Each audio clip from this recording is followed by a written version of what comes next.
Para trabajar con casas, dijimos que hay 3 niveles de trabajo.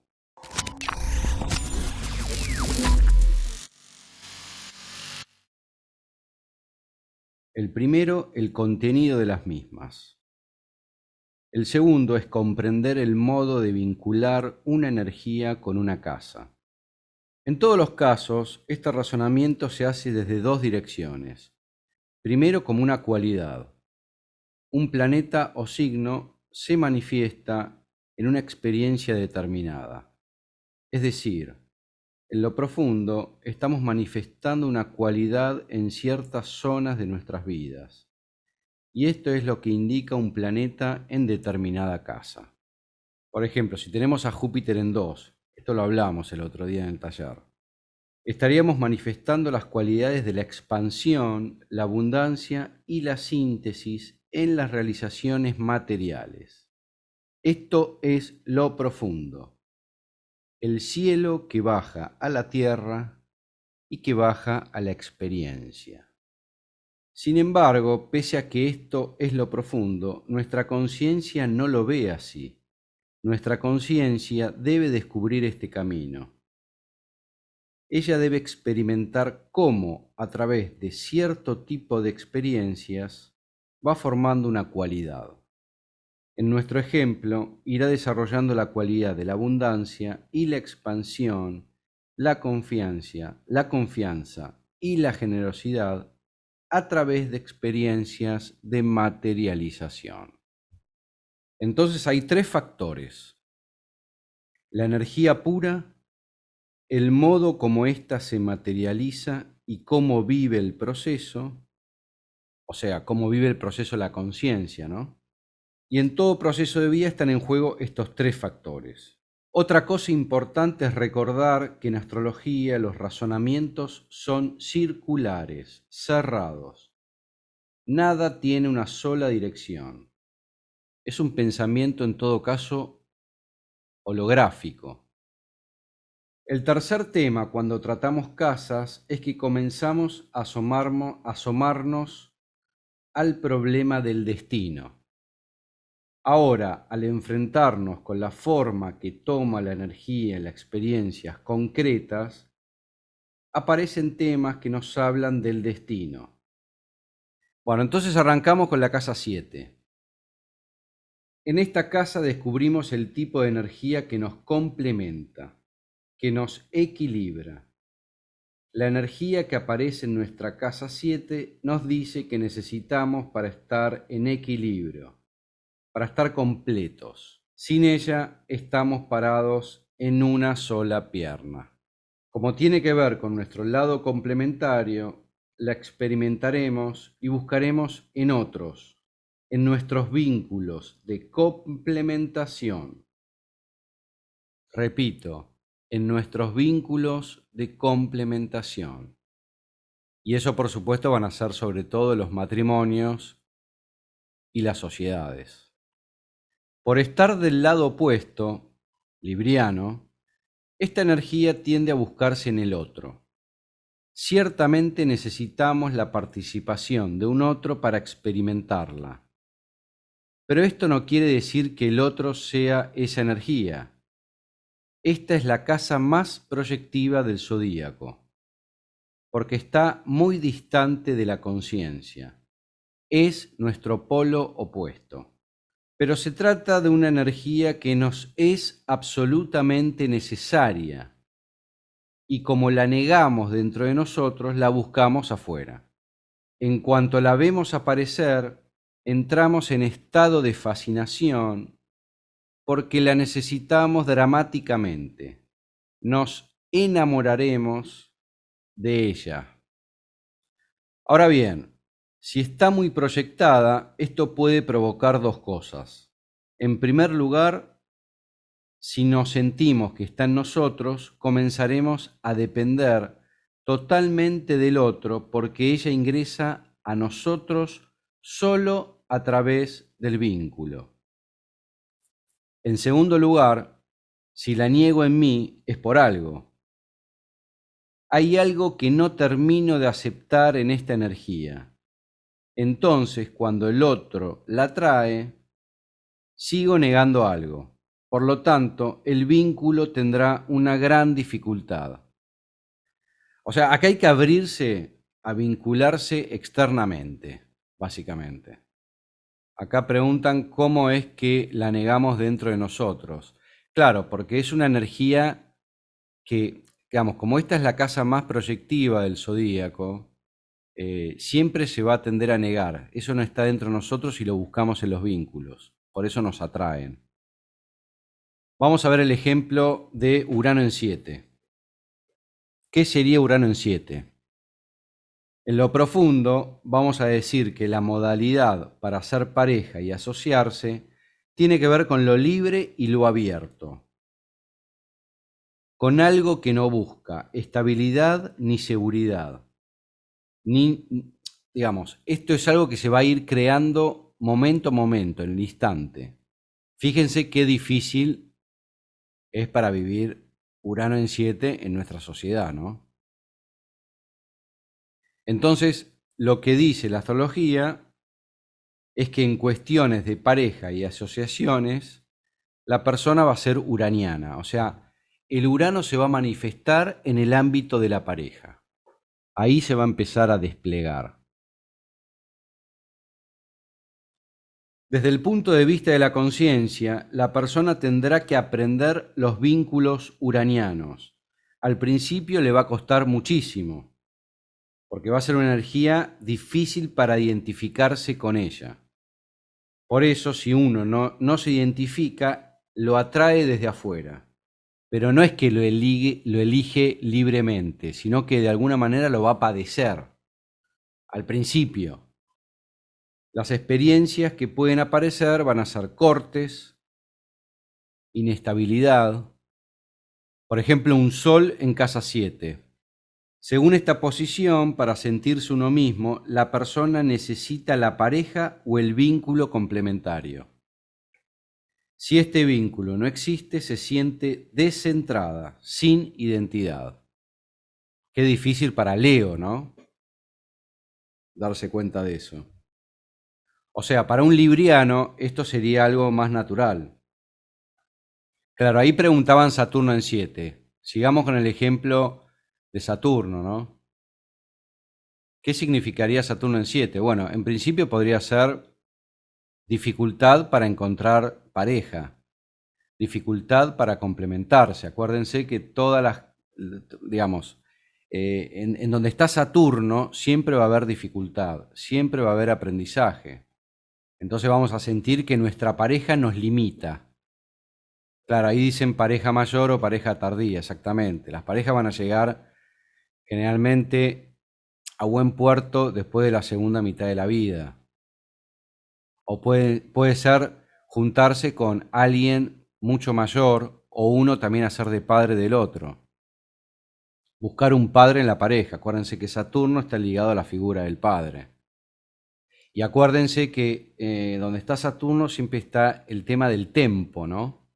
Entonces, ahí se tiene que generar un proceso y suele dar a la larga parejas muy estables. Todo lo contrario a Urano en 7.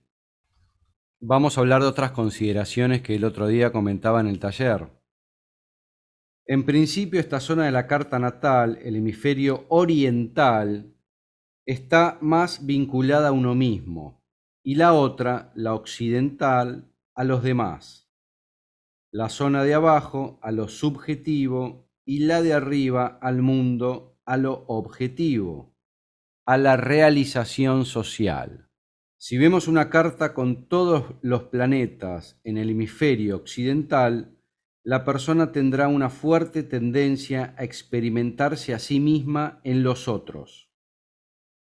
Tendrá una fuerte capacidad de entrega, con el consiguiente riesgo de perderse también en los demás.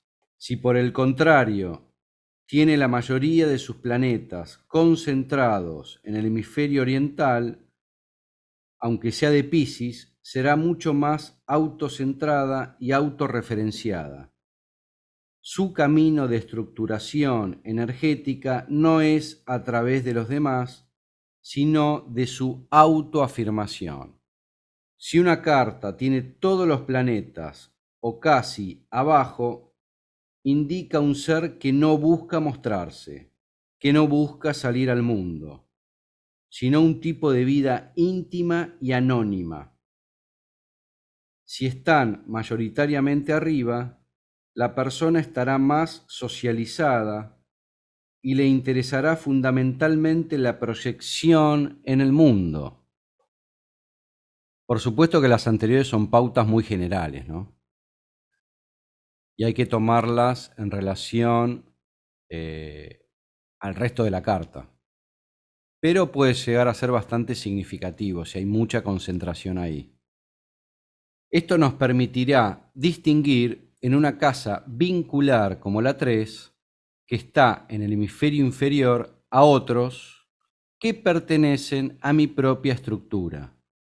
En cambio, la 7, que está en el hemisferio occidental, nos muestra otros realmente complementarios. La 5, por ejemplo, está en el lado subjetivo, pero al mismo tiempo en el del otro. Por eso es una casa en la que buscamos a un otro, pero para nuestra propia afirmación subjetiva. La casa 8 es la zona de la carta donde disponemos de la energía de los demás. Y como todo es circular, donde los demás disponen de mi energía. Allí experimentamos experiencias de fusión. Los límites entre nosotros y los demás no son claros, más bien tienden a desaparecer. Pero como seguimos siendo yo y los otros, se produce una inevitable tensión. Hay una energía que corre, que va de mí a los otros. Por lo tanto, entra una energía que parece que no es mía. Sin embargo, en esta zona la trato como si fuera mía. Acuérdense que arrancamos el otro día con la casa 7, que ahí es donde se empieza a ver el otro. Acá reside la presencia profunda e íntima del otro. Aquí también incluimos lo que está afuera de mí, como la muerte y los mundos ocultos, los mundos tabúes. El primer tipo de experiencia por la que se entiende esto de disponer de la energía de los otros es con el tema de los bienes gananciales. Acuérdense que en las casas arrancamos con las experiencias de la vida.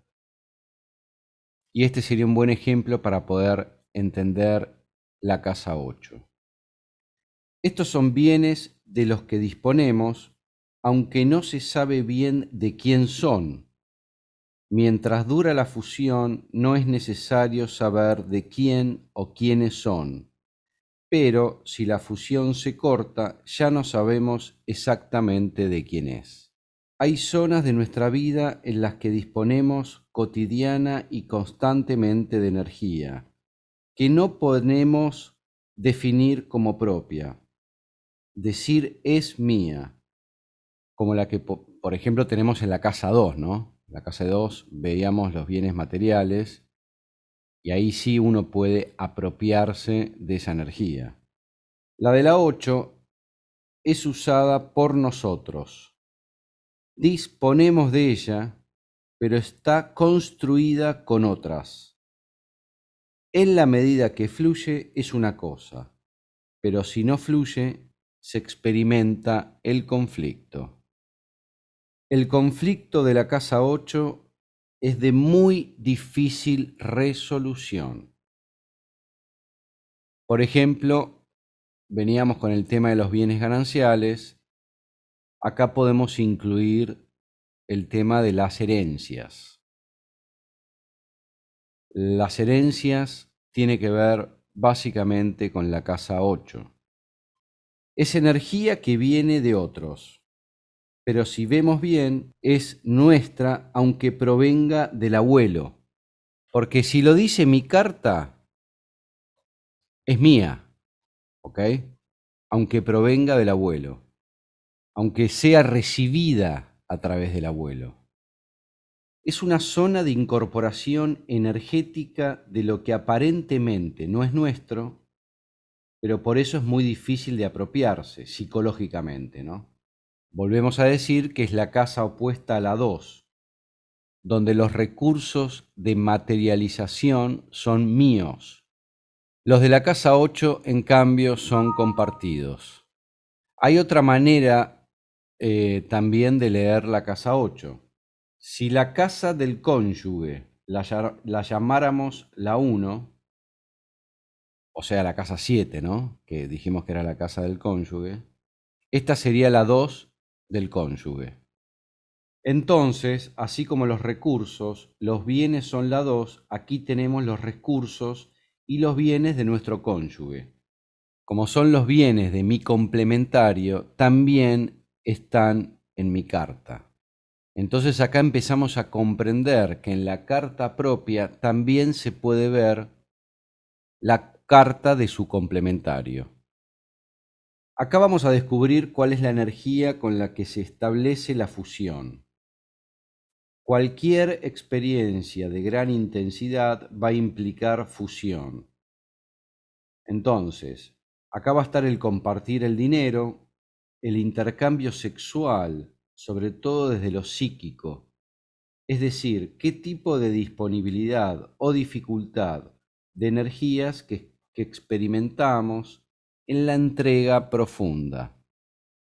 Si tenemos una casa 8 muy habitada, indica proclividad a establecer experiencias de fusión, una tendencia a vivir compartiendo energía. Por ejemplo, los financistas suelen tener esta casa muy poblada. Es gente que recibe energía que no es propia, o sea, el dinero, ¿no? La mueven. Cuanto más la hacen circular, mejor va su propia energía. Pero si la interfieren, por ejemplo, quedándose con el dinero, salta la mesa de dinero, o sea, viene la quiebra. Creo que todos hemos escuchado alguna quiebra de una mesa de dinero, ¿no? Y si no tienen nada en la casa 8, va a ser una experiencia de la vida donde no se va a tener que aprender tanto como si se tuvieran muchos planetas. Por ejemplo, un Venus en 8. ¿Qué va a pasar? Nos abrimos, nos complementamos en fusión con grado de intensidad muy alto. La forma de fusión es naturalmente amorosa, pero se tiende a experimentar el amor en el conflicto, o sea, se descubre el amor allí donde hay deseos muy profundos de apropiación mutua y de fusión. Obviamente esto lleva a que cada vez que la persona se enamora, esa misma experiencia haga aparecer algo oscuro, algo desconocido en mí, en relación al amor. Estamos hablando de Escorpio, ¿no? Por supuesto. El otro tendrá para mí un grado de intensidad que me impedirá afirmarme en mí mismo. Provocará un corrimiento. Con Venus en casa 8 puede haber experiencias muy pasionales, de mucho sufrimiento o de luchas por el poder dentro de la relación. Si mantenemos ese polo que no se quiere fusionar, sufriremos. Pero si transformamos nuestra manera de ser venusinos, de complementarnos, esto se va alquimizando y evolucionando. Por supuesto que no es el único Venus pasional, ¿no? Si es un Venus en casa 1, relacionado a Aries, también va a ser pasional. Con otra modalidad, por supuesto. Un planeta en casa 8 siempre va a revelar su oscuridad. O sea, que hay un deseo en relación a él, del cual éramos totalmente inconscientes. Esto me lo muestra el otro con mucha intensidad. Si pudiéramos aceptar con facilidad el lado oscuro que el otro nos muestra, tendríamos un Venus en 8 de nivel profesional. Por supuesto que esto no es lo más común, ¿no? Vamos a hacer una aclaración en términos astrológicos de la diferencia entre fusión y simbiosis, ¿no? Porque nosotros asociamos la fusión a Escorpio y la simbiosis a Piscis. En la astrología relacionamos la simbiosis a Neptuno, en el sentido de crear condiciones para que uno haga una cosa y el otro otra. Si no quiero crecer en este lado, entonces dependo de lo que el otro haga en él. En cambio, fusión lo atribuimos a lo plutoniano, en el sentido de un grado de intensidad en el cual no queda espacio de diferenciación, pero no por pegoteo, sino por intensidad creadora. Simbiosis sería sentirse como el otro, y fusión sería sentirse con el otro, como y con. Esa es la diferencia entre simbiosis y fusión. Siguiendo con el ejemplo de Saturno, que estamos viendo en todas las casas, porque es fácil de verlo, ¿no? Un Saturno en 8 va a tener experiencias de fusión provocando sensación de límite. Hay una dificultad para la entrega en la fusión, porque se siente que en ella se mueve la estructura. Tenemos miedo a la experiencia de la casa que ocupa Saturno, pero si le huimos a esa experiencia, no nos estructuraremos jamás. Por lo tanto, el destino hará que constantemente se creen ese tipo de experiencias de fusión, que ponen rígida y conflictiva a la persona, hasta que comience a resquebrajarse esa resistencia. Hay muchos casos de muerte del padre con Saturno en 8, porque la energía del padre está en la casa de la muerte. Esta es la casa de la muerte. Ahora bien, esto está simbolizando que experimentaré mi estructura a través de la muerte, o sea, negándome y trascendiéndome a mí mismo. Cuanto más muero, más soy yo mismo. Cuanto más me transformo y cuanto más cambio en mi profundidad, más me estructuro. En cambio, cuanto más me afirmo a la resistencia, a la fusión, más me cristalizo. Si el Sol, por ejemplo, estuviera en casa 8, esto va a ser como si fuera una persona muy escorpiana, ¿no? Independientemente de su signo. A través del conflicto, el dolor, el cambio profundo, a través de esas cualidades va a adquirir su autoconciencia. O sea, va a haber muchas experiencias de dolor para llegar a uno mismo. Y un Urano en casa 8, que lo vimos antes en la casa 7. En la casa 8 se encuentran temas muy ricos y profundos, pero hay que acudir a ella con mucho cuidado y prudencia. Por eso todo lo que tiene que ver con lo oculto y lo esotérico va a aparecer acá. Eso como característica general de la casa 8. Y bueno, volviendo al tema de Urano, va a ser que la intolerancia al conflicto y al dolor sea casi instantánea. Hay una tendencia a despegarse de inmediato de ese tipo de escenas. En la medida que se vaya produciendo el proceso con mayor profundidad, se irá descubriendo en la fusión todo el caudal de lo creativo. Vamos a ver la casa 9. La casa 9 la asociamos a Sagitario. Entonces, las experiencias que van a estar en juego se vinculan con lo que está más lejos de mí, con lo que me hace expandir, abarcar lo lejano para convertirlo en familiar. Lo más claro en este sentido son los viajes largos. Vivir 5 años en el extranjero da a una persona una experiencia que la hace algo muy lejano.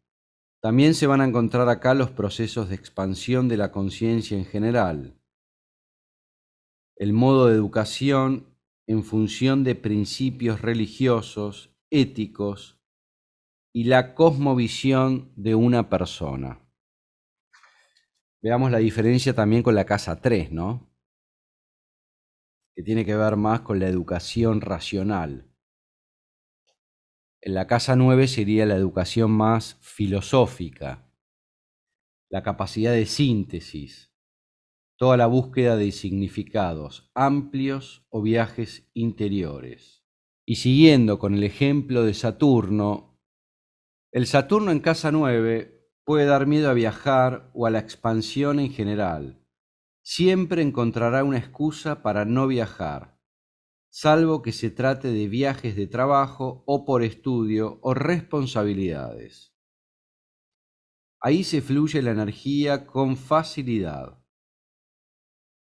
Entonces puede llegar a ser muy común que un Saturno, tal vez no tan trabajado, pero igualmente es un Saturno 9, está en un tour en medio de, no sé, Europa o Estados Unidos, y de repente recibe la llamada que hubo un problema con algún familiar y tiene que volver de regreso a su país. Digamos que puede dar obstáculos en los viajes. Acuérdense, Saturno tiene que ver también con los obstáculos. Entonces, acá va a haber que alquimizar en la conciencia la expansión con el límite. Aprender a estructurar la expansión. Cuando uno se expande como jupiteriano, lo hace como si fuera un globo. Entonces, si está Saturno, el miedo es que ese globo estalle. Entonces debe buscarse una oscilación entre expansión y estabilización. Esta posición puede llevar a quedarse más chiquitito de lo que realmente se es, por miedo a la expansión. Bueno, si Saturno está con Júpiter, digamos, esto va a estar de otra manera, pero también se vuelve a repetir, porque Júpiter es el regente de la casa 9, ¿no? Entonces, esa temática va a estar, ¿no? El tema de la constricción y expansión. En cuanto a los viajes internos, esta posición indica una mente de tipo científica. Sus principios se basan solo en lo verificable. Es más bien escéptico, no se basa en creencias. Recuerden que la casa 9 son las creencias. Requiere una estructura muy profunda y elaborada y no acepta cosas aparentes y sin justificación. Todo lo filosófico, espiritual o místico corre el riesgo de ser vivido como creencia y en consecuencia rechazado. Si no se verifica, si no hay pruebas, no se avanza. Saturno lleva a querer prescindir de creencias o imposiciones religiosas y filosóficas. Esto suele dar experiencias iniciales en las que de chico se lo haya educado precisamente en esos principios duros y rígidos que le produzcan rechazo o sensación de límite. Bueno, entonces, la casa 10, que está asociada a Capricornio y a la cima de la montaña, es el lugar social donde tengo que llegar. Entonces, supongamos que tenemos Plutón en 10. ¿Cuál será el lugar social? Por supuesto que el poder. El poder de Plutón es un poder tenso de transformación. Esto quiere decir que si tengo esta posición, aspiraré a transformar ese lugar que la sociedad me da y no lo aceptaré con facilidad tal como viene. En lo profundo hay necesidad de ocupar un lugar que tenga que ver con la búsqueda, con lo oculto y lo escondido. En lo profundo y en lo más profundo, con la curación. La imagen paterna será psicológicamente muy poderosa. Si es el padre, el hecho objetivo acerca de su poder en el mundo carece de importancia. Lo que cuenta es la imagen interna que uno tiene de él. Es alguien que desea mucho del hijo, y como éste no sabe exactamente qué, entonces supone que desea todo. Por lo tanto, es una posición de suma exigencia psíquica por alcanzar un lugar de suma importancia, un lugar de extrema importancia. Ahora bien, la persona con esta posición va ocupando el lugar, pero una vez conseguido, tiende a destruirlo. Acuérdense que Plutón tiene que ver con la destrucción. O sea, este sistema del cual usamos y del cual vinculamos casas con planetas, también sirve para vincular casas con signos. O sea, habría una semejanza, pero no una analogía. La presencia del planeta es más fuerte que la del signo.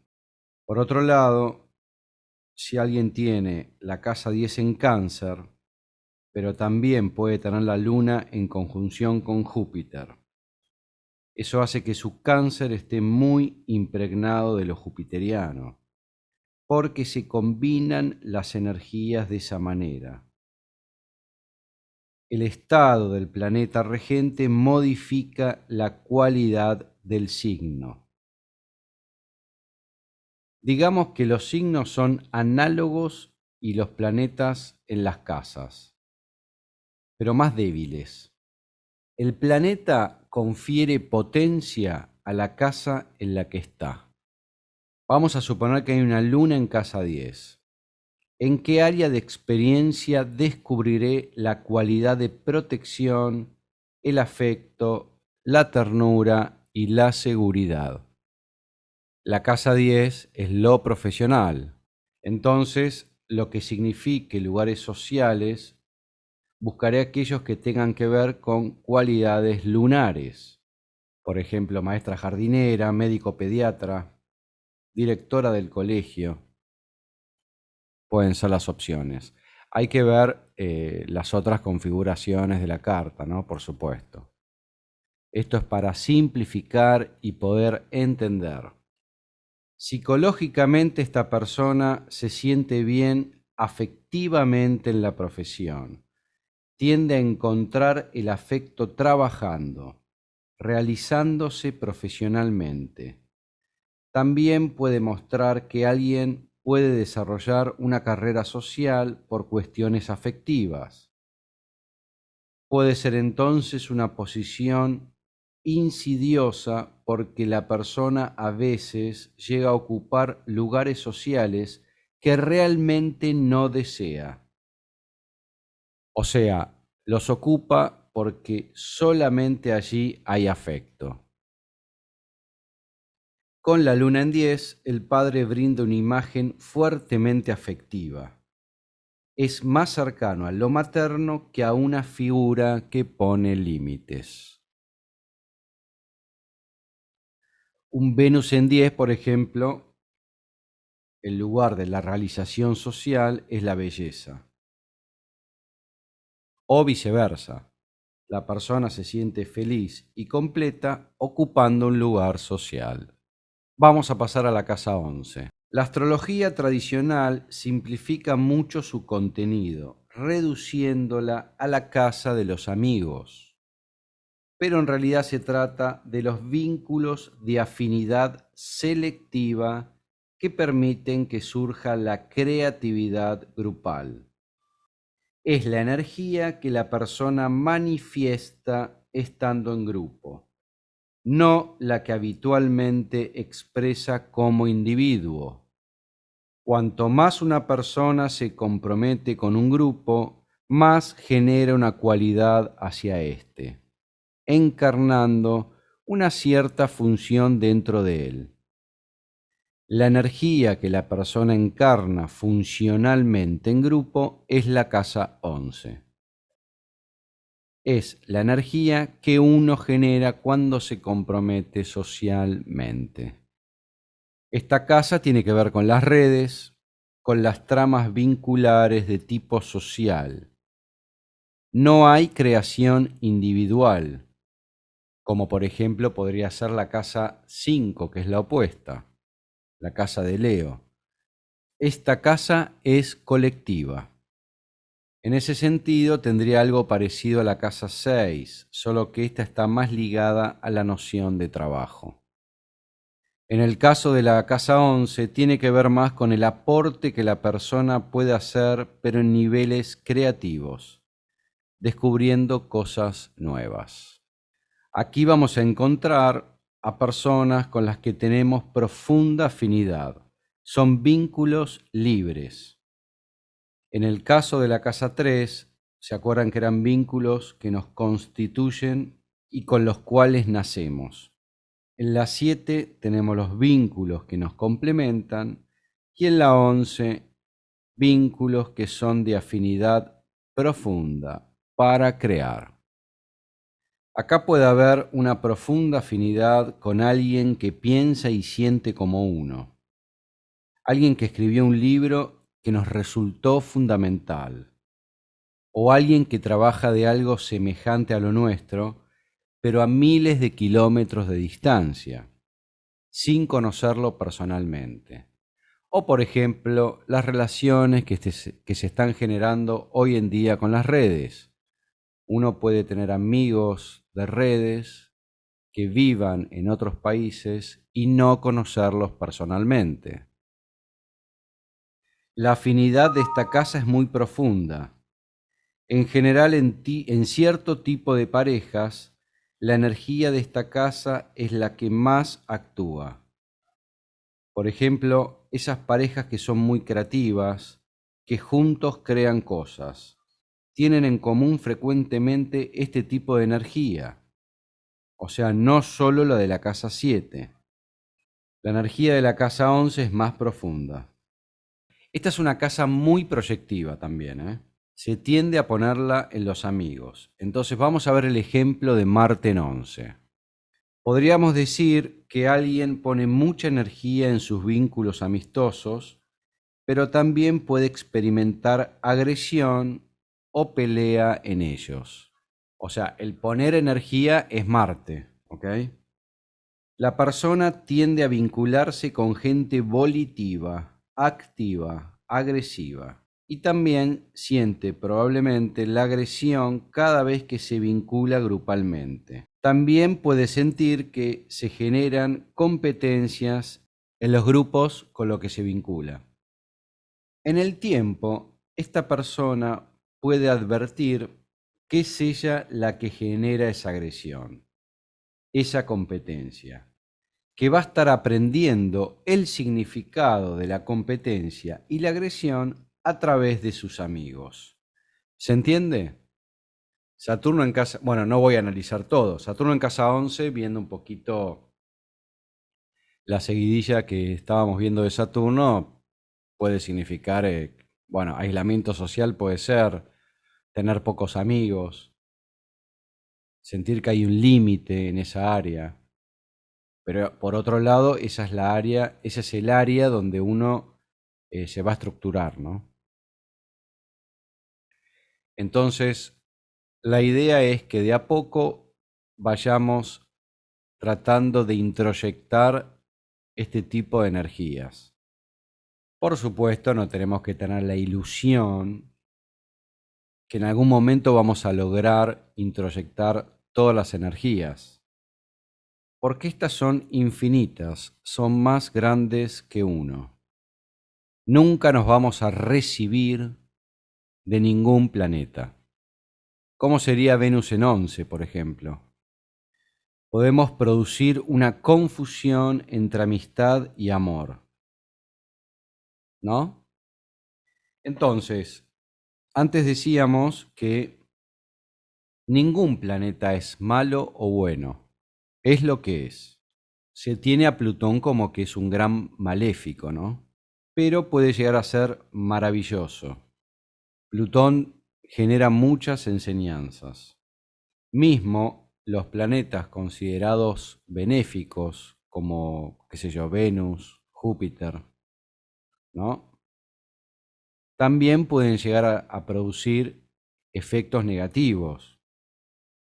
Por ejemplo, un Venus en casa 11, como decíamos recién, y vamos a suponer que esté en el signo de Escorpio, como esta casa suele ser proyectiva, puede llevar a la persona a sentir que es la fea del grupo, mientras todos los demás son maravillosos, artistas, creativos y armoniosos. La casa 12 es la casa más compleja de todas. Por eso lo vamos a ver. Vamos a hacer una breve introducción, pero se va a ver más adelante con profundidad. La casa 12 está asociada a Piscis, y una pista para pensar en esta casa es entenderla como si hubiera estado en todas las casas anteriores. Es una casa llena de experiencias, es una casa que contiene todas las experiencias. En última instancia, la energía de esta casa es muy fuerte y hace a la persona semejante a un experto en la misma.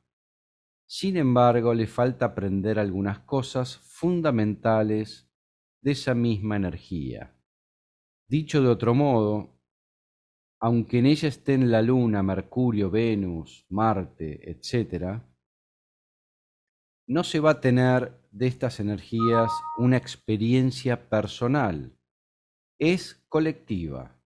Contiene lo que podríamos llamar un arquetipo del inconsciente colectivo. Entonces, cuando uno encarna esta energía, asiente que no es uno, que se despersonaliza, pero nos damos cuenta que el afecto que produce en los demás cuando nos conectamos con ella. Es algo como extraño. Esto es así porque a través de ella golpeamos en el inconsciente colectivo. Algo se gatilla en los otros y el caudal energético que se mueve es muy potente. Las cosas que suelen pasar son muy potentes, muy perturbadoras. Lo más probable es que uno quiera meter esta energía para adentro. Se suele, por lo tanto, ignorarla, no jugarla. Entonces, el primer síntoma de la energía de la casa 12 es como si uno no la tuviera. Entonces, esta va a ser la primer paradoja. O sea, no la vamos a tener porque nos va a costar personalizarla, ¿no? Entonces, la evitamos.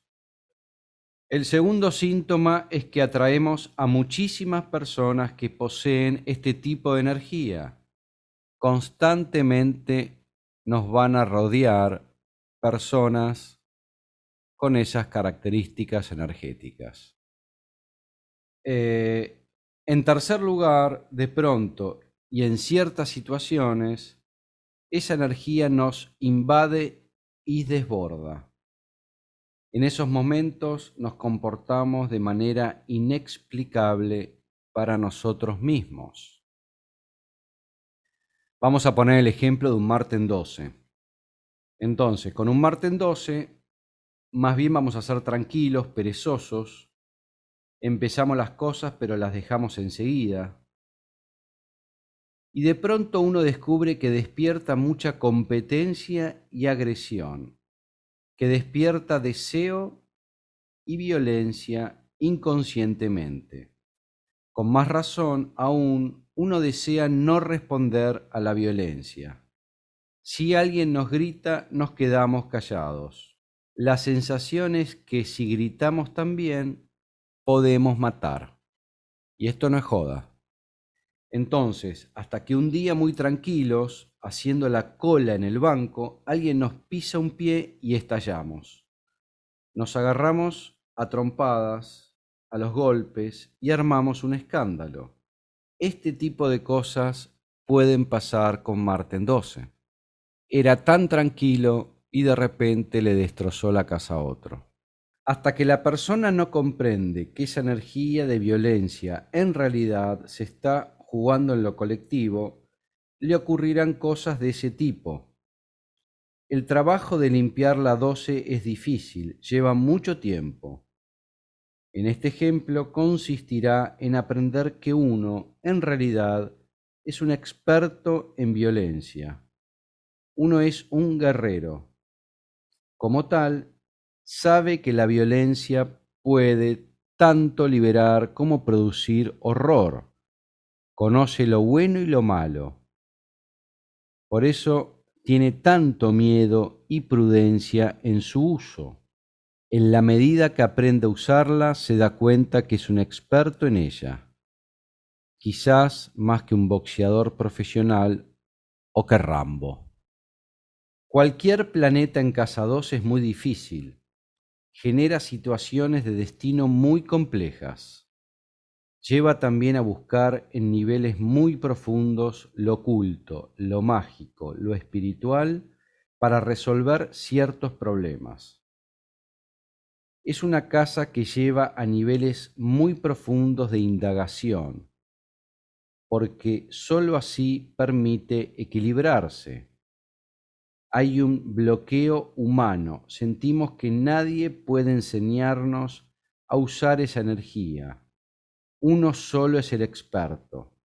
En última instancia, puede ser la energía más fuerte de la carta. Entonces vamos a ver algunas cuestiones técnicas referidas a las cartas, referidas a las casas. La zona de mayor peso, de mayor energía, es el comienzo de la casa, o sea, la cúspide. Y es una franja dividida así: un poco más hacia el lado de la casa y otro poco más pequeño hacia el lado de la casa anterior.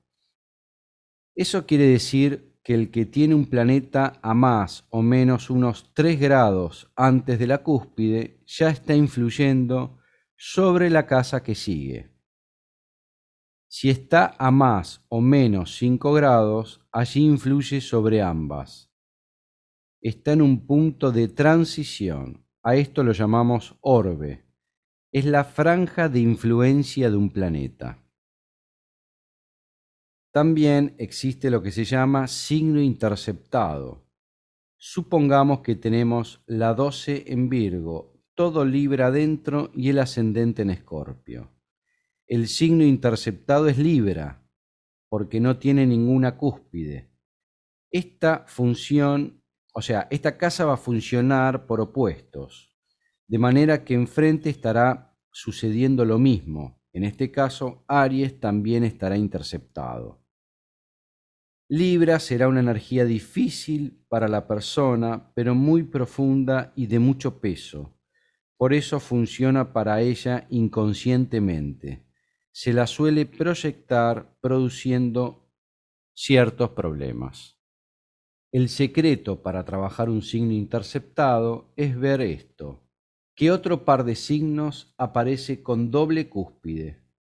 Esto es una cuestión matemática. Si hay un par interceptado, hay otro par con doble cúspide. Esto significa que hay un desbalance de energía hacia este último par. El signo que tiene dos cúspides dificulta comprender la energía interceptada. Hay un hábito, una facilidad energética para ir hacia el signo doble. En el ejemplo dado, con Libra, Aries interceptado, puede tener Capricornio, Cáncer con doble cúspide. Esto puede llevar a que el peso de la familia y el lugar social inconscientemente les dificulte independizarse y hacer una pareja de manera satisfactoria. Hay un exceso de energía de estructura y un defecto de energía de complementación e iniciativa. Es importante también ver la cantidad de planetas por casa. Siempre el más fuerte es el más cercano a la cúspide. El más lejano, por ejemplo, situado ya a 7 u 8 grados de la otra cúspide, es el de menor significación dentro del conjunto. Lo mismo ocurre si el planeta está solo en la casa.